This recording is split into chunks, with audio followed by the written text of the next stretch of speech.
When someone doesn't value you anymore, try this and watch what happens. I want you to imagine this moment. It's late, the lights are off, the world outside is quiet, but inside you, there's a storm. You're staring at your phone, again, waiting for a message that never comes, replaying that conversation, those moments, trying to make sense of what went wrong. You gave them your time, your heart, your loyalty. And now they barely look at you, barely speak to you. It's like you went from being someone they couldn't live without to someone they barely notice, and you're asking yourself that one haunting question. How did I become invisible to someone I once meant everything to? I know that pain. I know what it's like to feel like you're no longer enough for someone you gave your everything to. Maybe it's a partner, maybe it's a friend, a parent, a colleague, whoever it is. It hurts, it cuts. It leaves you questioning your worth, and in that pain, we start doing something dangerous. We shrink, we try harder, we overcompensate, we give more of ourselves, thinking maybe, just maybe, they'll see us again. But what if I told you, the moment someone stops valuing you isn't your cue to beg for their love. It's your invitation to rediscover your own. Let me say that again. When someone doesn't value you anymore, that's not your defeat. It's not your ending, it's your awakening. And today, I want to take your hand and walk you through that awakening, because there's something you can try right now, right here, that will change everything. Not just how others treat you, but how you walk through this world, stronger, brighter, unapologetically whole. Try this and watch what happens. I promise you, your soul will thank you for it. Years ago, long before the stages, the spotlight, the interviews, I was a girl standing in front of a mirror, wondering why I felt so unseen. Yes, me, Oprah. People think once you're successful, you stop feeling invisible. That money, fame, or love will fill the hole left by someone who didn't see your worth. But let me tell you something. Nothing will fill that hole until you do, and I remember this moment so vividly. I was in a relationship with someone I loved deeply. I gave them everything, my heart, my time, my softness, my dreams, and somewhere along the line, I started noticing the way they stopped listening when I talked.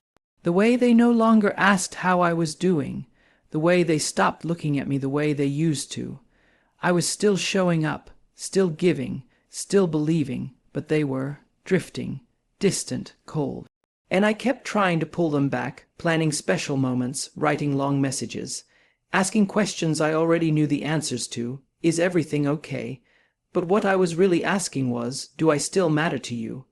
And every time I didn't get the answer I wanted, I died a little inside. But here's the lesson I learned. When you are constantly trying to prove your worth to someone, you've already forgotten your own. Let that sink in. You see, when people stop valuing you, it rarely happens overnight. It's not always loud.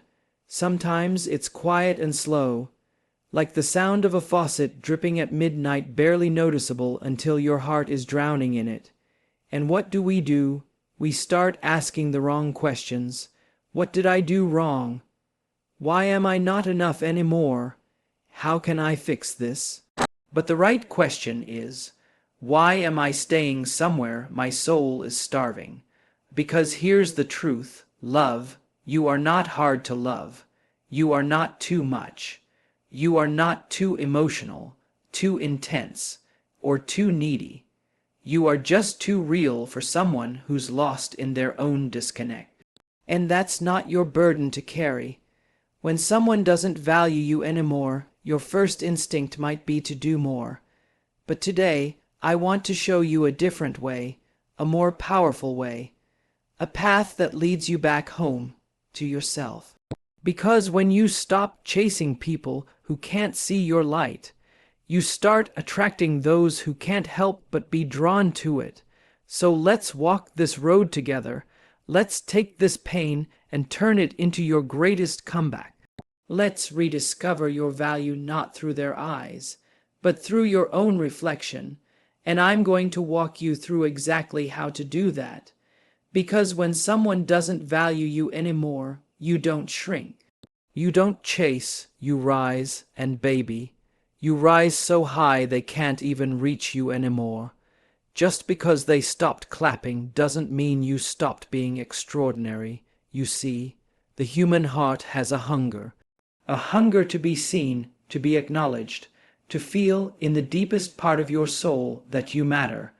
And when someone we love, someone we trusted, starts to pull away, when they go silent, when they stop texting first, when they stop noticing the little things, we start to panic. Did I say something wrong?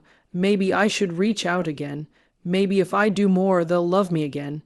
And that, right there, is the trap. That's where we confuse attention with value. Let me tell you something you might need to hear right now. Just because someone isn't showing up for you doesn't mean you're not worthy of being shown up for. Their silence is not your fault. Their distance is not a reflection of your beauty, your intelligence, your heart, your soul. That's their battle. That's their lens. That's their disconnection. Your value was never supposed to be measured by how much someone else claps when you walk into the room. No, you carry value simply by being. I want you to think about this. Does the sun stop shining because someone closed their blinds? Does the ocean become less magnificent because someone's afraid of deep water? You are like that sun, that ocean. Just because someone turned their back on your light doesn't mean your light went out, but we've been conditioned by society, by stories, sometimes even by our upbringing to believe that love, validation, and attention are the same thing. That if someone calls us every day, they love us. That if they like our photos, they care. That if they stop showing up, we must have failed.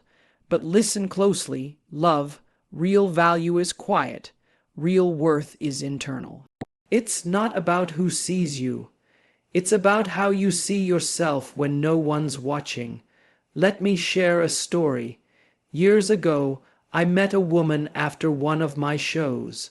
She waited 3 hours just to speak to me. And when she finally did, she was shaking. She said, "Oprah, I don't know who I am anymore. I gave 10 years of my life to a man who stopped seeing me. And when he left, I felt like I disappeared."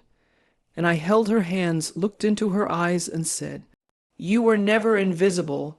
You were just looking through someone else's eyes to find your reflection. That's what so many of us do. We look to someone else's attention, their praise, their consistency, to remind us of our value. But that's like asking a mirror to reflect your soul. It just can't do it.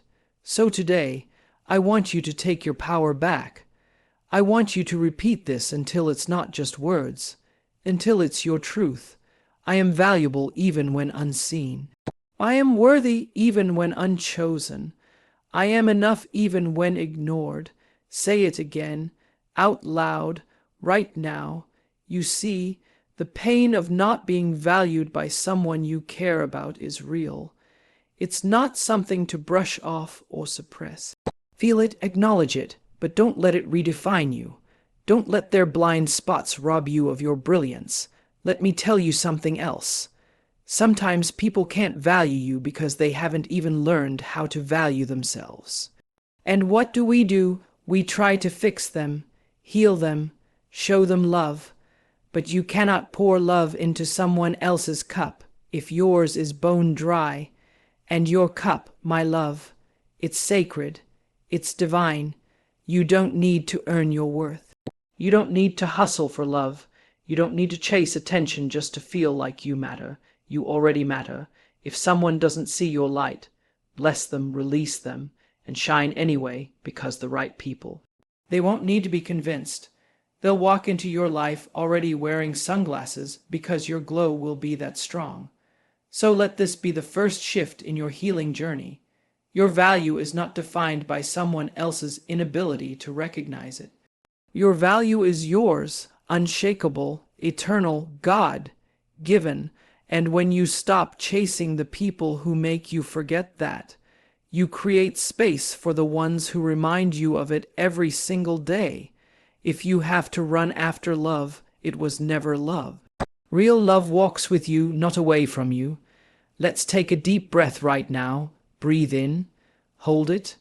Now breathe out, because what I'm about to say might feel like a spiritual awakening or a slap of truth. Maybe both.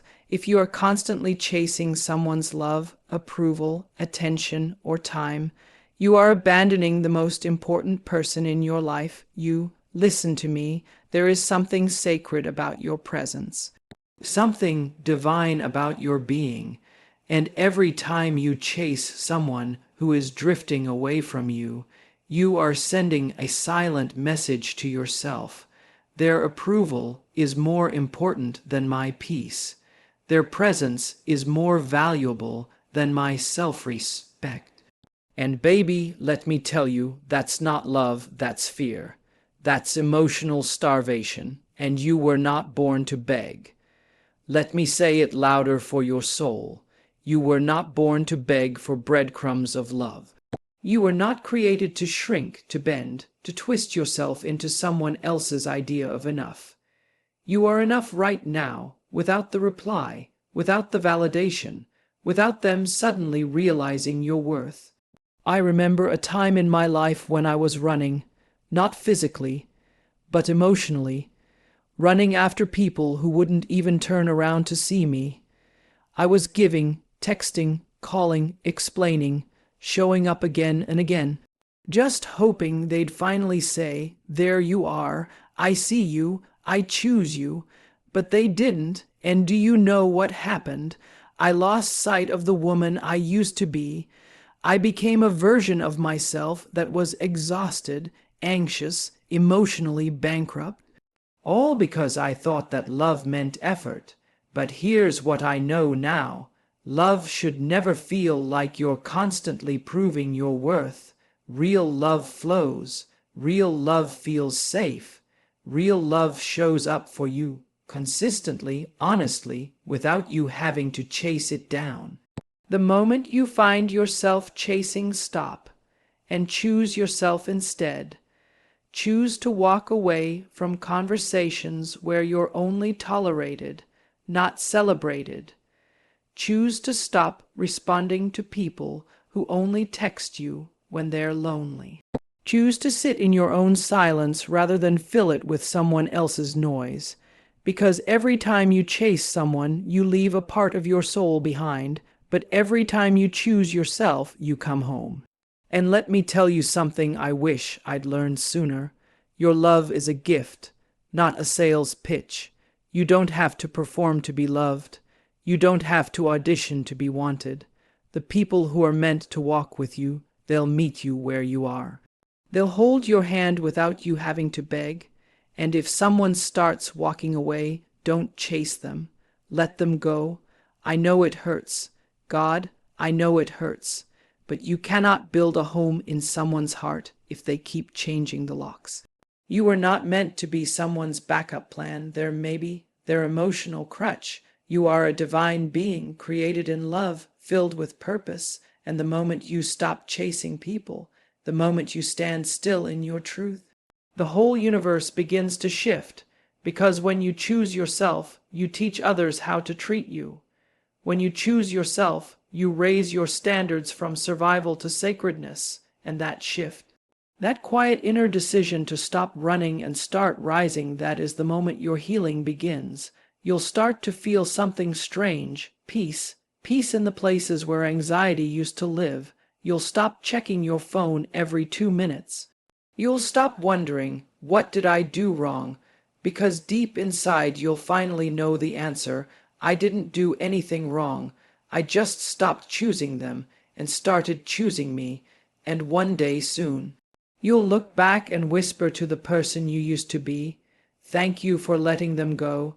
Thank you for choosing us." So if someone doesn't value you anymore, don't chase, stand still, stand in your truth, in your worth, in your healing, because love that requires you to lose yourself is not love. That's attachment. That's trauma. That's survival mode dressed up as connection. You don't need that. You need peace. You need joy. You need someone who sees you, really sees you, and still chooses you on the hard days. But before anyone else can choose you, you must choose yourself. And that, my love, is the most powerful decision you will ever make. Protect your peace, not your pain. You've been hurt, you've been dismissed, ignored, maybe even betrayed, and now your heart has a scar, maybe more than one. So what do? We start to build walls. Brick by brick, story by story. I'll never trust again. I'll never open up again. No one will ever get close enough to hurt me again. And it feels like protection. But what if I told you that wall isn't protecting you? It's trapping you, that wall you've built, made from past pain and heartbreak and silence and rejection. It doesn't just keep pain out. It keeps healing out. It keeps connection out. It keeps love out. You don't need to build a wall, love. You need to build a boundary, and there is a world of difference. Walls are built out of fear. Boundaries are built out of self-respect. Boundaries don't say, I don't trust anyone. Boundaries say, I trust myself to decide who gets access to me. Let me break it down for you. A wall says, I'll never love again. A boundary says, I'll only love where love is returned. A wall says, I'm fine. I don't need anyone. A boundary says, I'm whole on my own, but I'm open to people who bring peace, not chaos. You see the difference. One is rooted in fear. The other is rooted in healing. And let me be clear, creating boundaries is not selfish. It's sacred. You were not put on this earth to be drained, to be disrespected, to be dismissed. You were created to be loved, to be seen, to be honored. But the world cannot give you what you refuse to give yourself.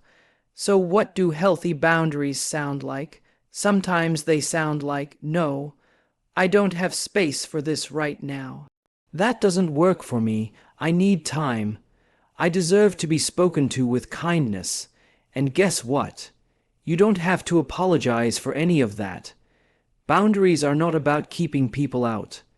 They're about deciding who gets to come in, and on what terms. And the more you honor your own emotional and spiritual boundaries, the more you attract people who do the same. I once spoke to a young woman in one of my interviews, and she said, Oprah, every time I create a boundary, I feel guilty. And I looked at her and said, that guilt? That's just the old version of you mourning her need to be liked by everyone. Let her go.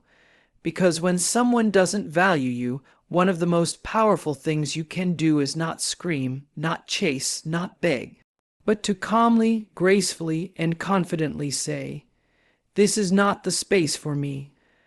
I'm removing myself with love, not with hatred, not with revenge, but with love. Love for yourself. That's a boundary. And sometimes creating a boundary looks like not answering that message, not picking up that call, not showing up where you're only tolerated. Other times, a boundary might sound like a conversation that says, when you talk to me that way, I feel disrespected. I can't continue if this is how it's going to be. It's not confrontation. It's clarity. You are drawing a line that says, I honor myself, and I won't sacrifice my peace for your comfort. Let me say this, you don't need to cut people out of your life every time there's conflict. But you do need to protect your energy, especially when the same people keep proving, again and again, that they don't value it. And the deeper truth, when you start creating boundaries, some people will fall away. That's okay, that's natural, that's alignment. Some people are only connected to your unhealed version. And when you begin to heal, they can no longer find a home in your soul. That's not rejection, that's evolution. And don't be afraid of it. You are not here to please everyone. You are not here to stay small just to keep the peace. You are here to grow, to glow, and to protect the space around your spirit like it is holy ground. Because it is. Let me end this part with this. A boundary is not a barrier to love. It is the doorframe through which only love can enter. And when someone stops valuing you, it is not your job to tear yourself open, trying to win them back. It's your job to close the door gently behind them, lay your hand on your heart and say, "That was not for me, but I still am. I am still for me." That's the power of boundaries, not to harden your heart, but to soften your life. Not to shut people out, but to invite the right ones in. You are the one you've been waiting for. Let's get real. For most of our lives, we are taught to measure our worth based on what others think of us. We chase approval like it's oxygen, from parents, from teachers, from friends, from strangers on the internet. We bend, we shrink. We break ourselves into smaller pieces so we can fit into other people's expectations, all for that little nod, that compliment, that validation that says, "You are enough." But here's the truth that took me decades to learn. If you need someone else's permission to feel worthy, you'll always be at the mercy of their opinion. And baby, their opinion changes with the wind. One day you're amazing, the next day you're too much. One moment you're praised, the next you're questioned. If your worth is attached to their applause, then their silence becomes your downfall. Let that sink in. If their approval is your lifeline, then their disapproval is your destruction. But there's another way, a higher way, a more powerful, soul, deep way. You learn to validate yourself. You stand in the mirror, not looking for perfection, but for presence. You say, "I see me. I choose me. I am proud of me." Even when no one claps. Even when no one notices. Even when no one understands the silent battles you fought just to stand here today. Let me ask you this. Do you know how powerful you are when you finally stop needing them to see you, and you decide to see yourself? When you stop waiting for them to pick you, and you pick yourself, that's not arrogance, that's alignment, because inner validation is about coming home, back to your soul, back to your truth, back to that little voice that whispers, "You were worthy from the beginning." You were worthy when they ignored you. You were worthy when they forgot you. You were worthy when they loved you, and still worthy when they left. Their presence never increased your value, and their absence never decreased it. Let's break this down.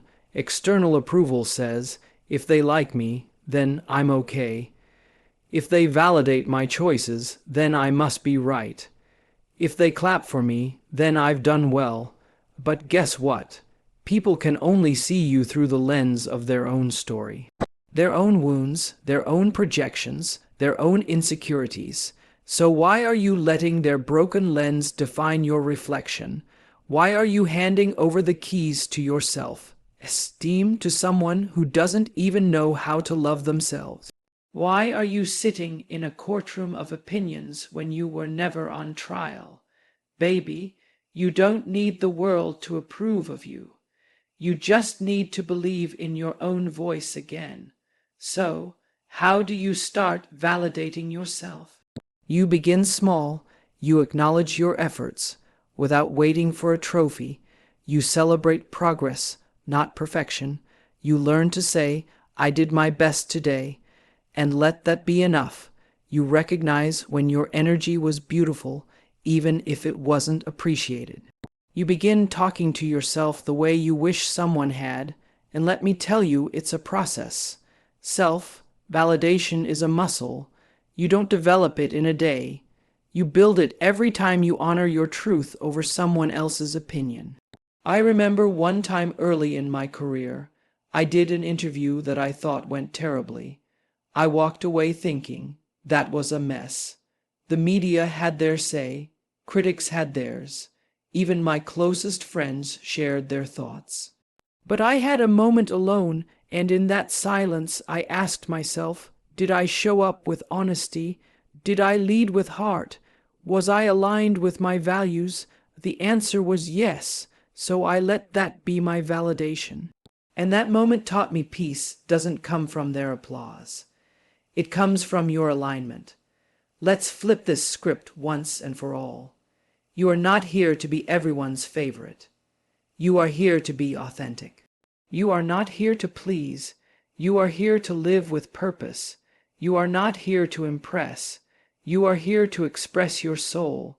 When someone doesn't value you anymore, that's not your cue to question your worth.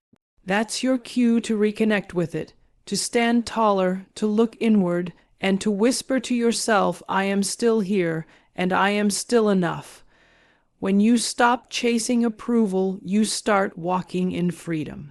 When you stop begging to be seen, you start living in your own light. And let me tell you something deeply spiritual and absolutely true. The moment you stop needing them to validate you is the moment they start noticing the glow they never saw before. Why? Because real power, real confidence, real energy, it doesn't scream, it doesn't beg, it radiates, and that radiance comes from within. So if today someone doesn't value you if they don't see you, don't chase, don't beg, don't crumble, just pause, breathe, place your hand on your heart and say, I am not waiting for them to see me. I already see myself, and that is more than enough. That's inner validation. That's your next level. That's your liberation. Sometimes their no is the universe saying, you were made for something greater. Let's sit with this for a moment. You loved them. You gave your heart. You showed up, honestly, fully, vulnerably, and still, they left, they stopped calling, they ignored your texts. They withdrew their affection, their time, their presence, and it felt like a rejection. It felt like a knife. It felt like something inside of you must be broken. You ask yourself, what did I do wrong? What could I have done differently? Why wasn't I enough? But here's what I want to tell you, my friend, from the deepest part of my soul. Rejection is not the end of your story. It's the redirection to your real one. Let me say that again for the part of your heart that's still hurting. Rejection is not a wall. It's a door to a better love, a deeper calling, a higher path. The pain of rejection is real.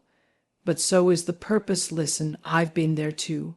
I've faced tables I wasn't invited to, rooms I wasn't welcomed into, people who once praised me and later disappeared without explanation.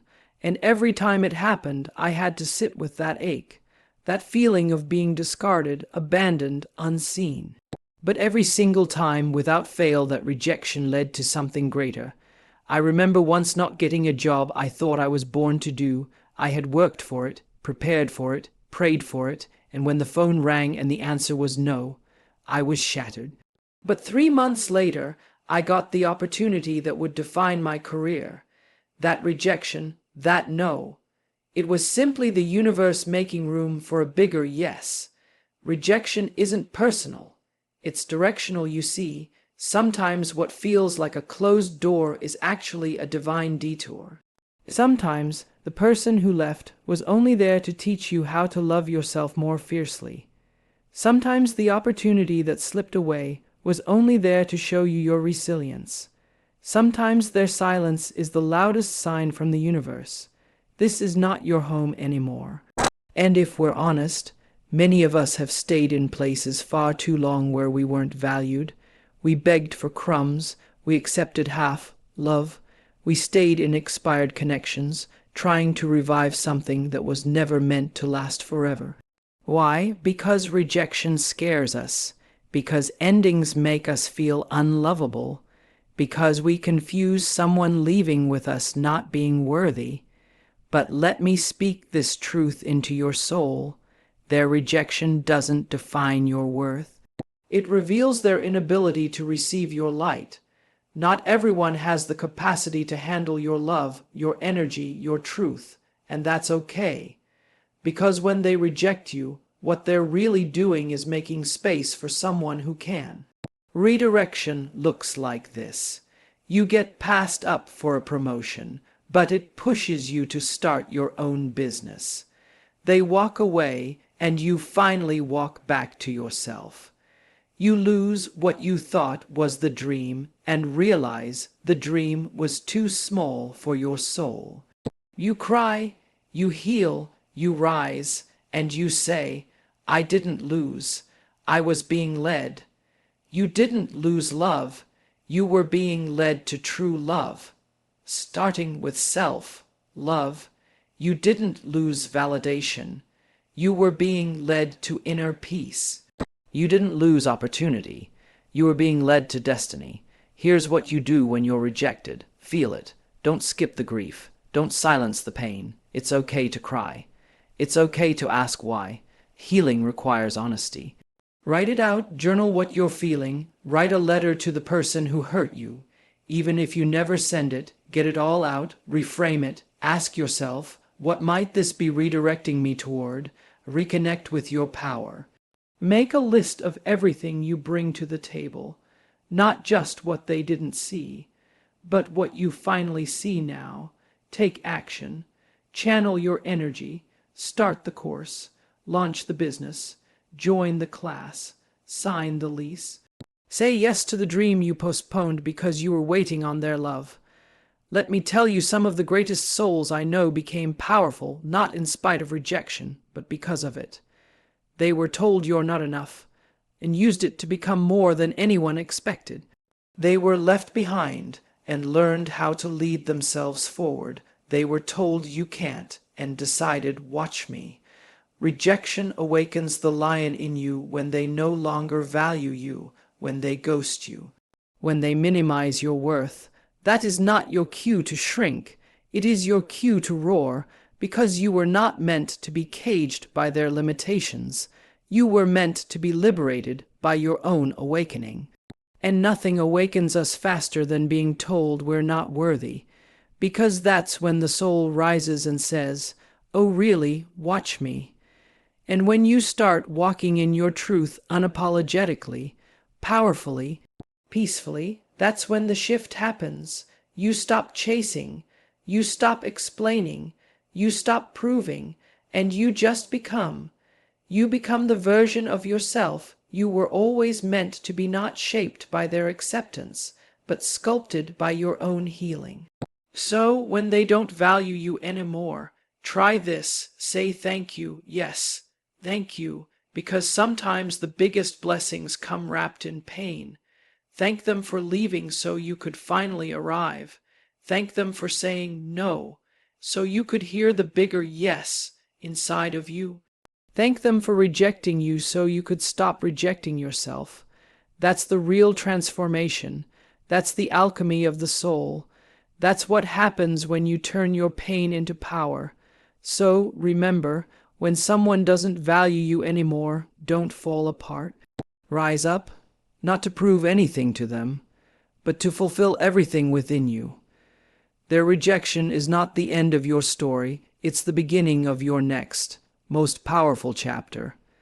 And baby, when you finally walk into that chapter, you won't even miss the ones who couldn't read your last one. You are the home you've been looking for. Now take a deep breath. Close your eyes. Feel the silence in the space around you and the stillness within, because everything you've been searching for, the love, the worth, the validation, the peace, it was never lost. It's always been inside you. You see, we spend so much of our lives trying to belong to someone else, trying to earn a place in someone else's heart, trying to prove that we are enough for them to choose us, to see us, to stay. But what if I told you? You were never meant to be a visitor in someone else's home. You were meant to be the home. The moment you stop begging to be seen, you start seeing yourself. The moment you stop chasing love, you start becoming love. And the moment you stop clinging to those who don't value you, you begin walking toward everything that does. Because here's what I've learned. The people who are meant for you will never make you feel like you have to beg to be valued. They will never treat your presence like an option. They will never leave you questioning your worth. And if someone does, that's your invitation, not your destruction. That's your cue to rise, not your reason to shrink. Let them go, bless them, release them, and then return to yourself. Return to the little girl or boy inside who just wanted to be loved without conditions. Hold them, love them, Tell them they are already whole. Because from that moment on, you no longer wait to be chosen. You realize you were the one choosing all along. So walk tall, walk free, walk into your next chapter, not carrying the weight of rejection, but the wings of revelation. Because when someone doesn't value you anymore, you don't break.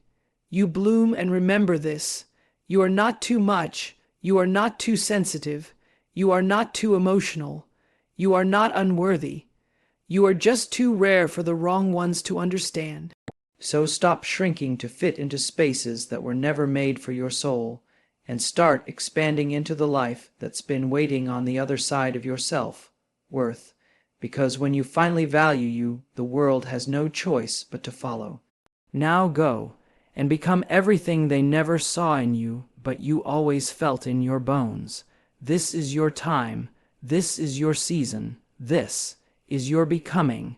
And until you know your value, you will always live beneath your worth. But the day you finally do, everything changes.